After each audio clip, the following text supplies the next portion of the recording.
Hey y'all, I don't know how well this is going to work, but I'm going to give it a shot. We're going to do a little math here today on some string spacing. I don't know if you'll be able to see this or not. This is the formula. I hope you can see it. It's A minus B divided by C equals S for spacing. A minus B divided by C.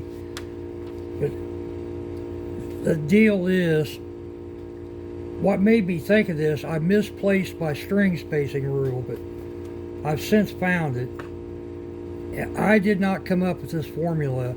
I found this formula a couple years ago, and I don't remember where I got it. I'm sure it was on probably YouTube or something, but I don't remember. But it works perfectly, and it works on any stringed instrument.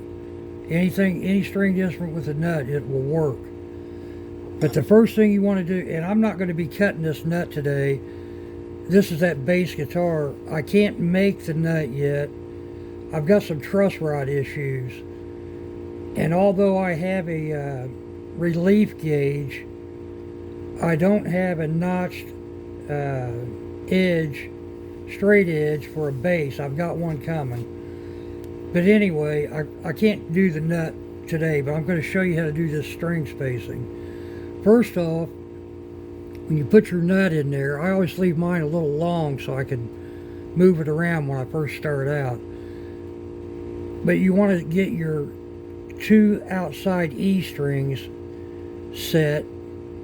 Now, of course, this is a bass, but on a 6 string, you want to get your high E and your low E where you want them. Rule of thumb for me is I like about 4 or 5/64ths of an inch from the edge of the fretboard to the first string there. So what I do, I take my square, set it at 4/64ths, put it up against the fretboard, and right there's my mark.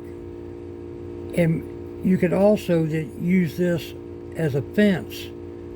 You can set this up. Let's see, how would I do that? Like that.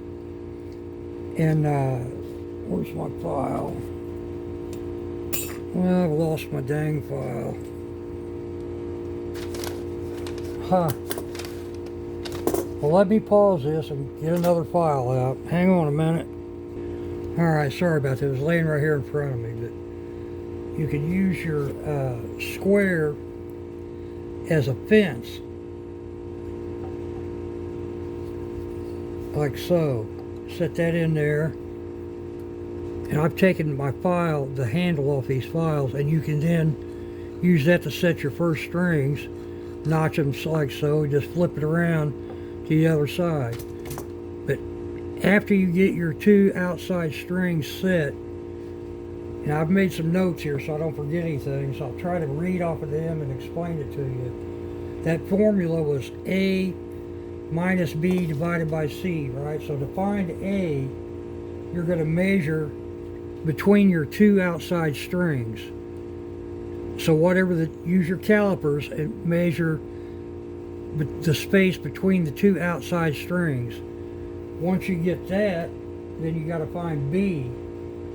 And that's going to be the total diameter of the strings in between the two outside strings.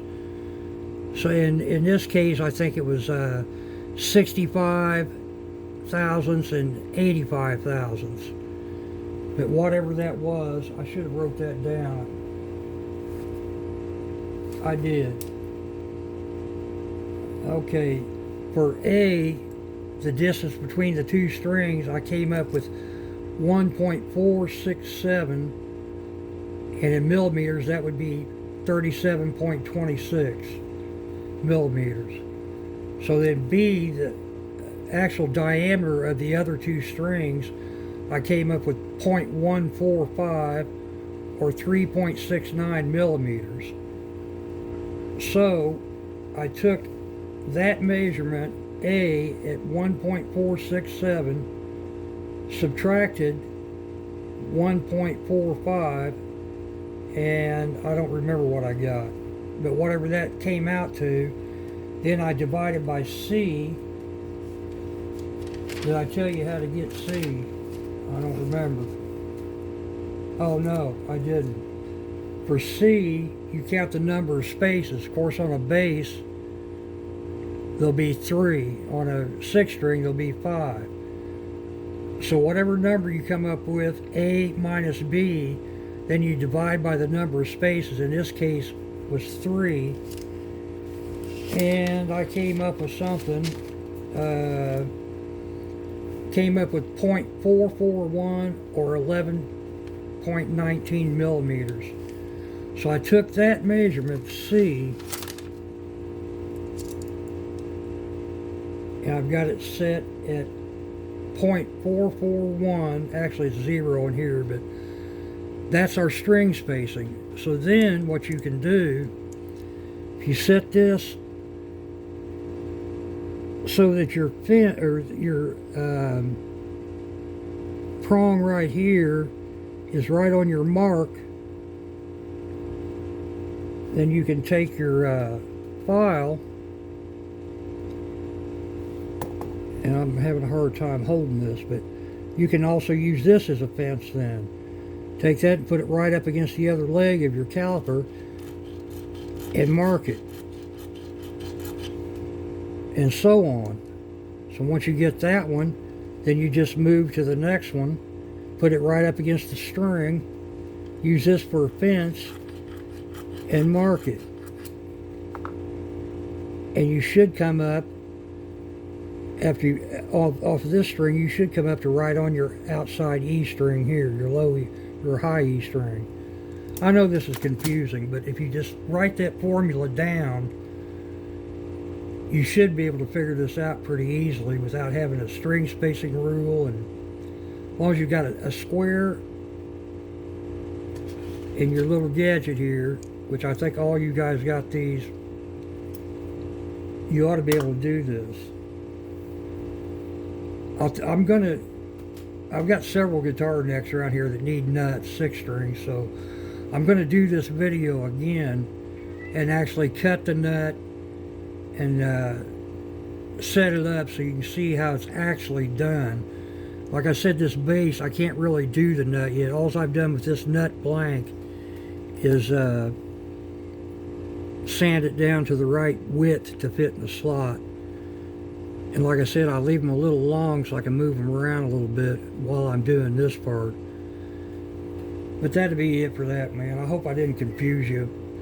When I do the next one on a 6 string, the video is probably going to be a lot longer and more in depth, and I'll show you how it's actually done, how I actually cut it. I mean, there's obviously, you know, there's guys do this different ways, but I found this formula really works well, and it works right every time, no matter what you're cutting a nut on. It just always works. What's up, Bella? Alright, man, I want to tell you about a buddy of mine. His name is Paul Burris. B-U-R-R-I-S. He's a musician, guitar player, singer, songwriter. You can find him just about anywhere, YouTube, wherever, you know, but he's got his latest recording out. Reluctance is the name of the album. I'd like you guys to check him out. He's an old friend. We've known each other since the very early 70s. And haven't seen him now, I don't even remember, sometime in the 80s. But we recently reconnected. I was talking to him and he turned me on to his new album.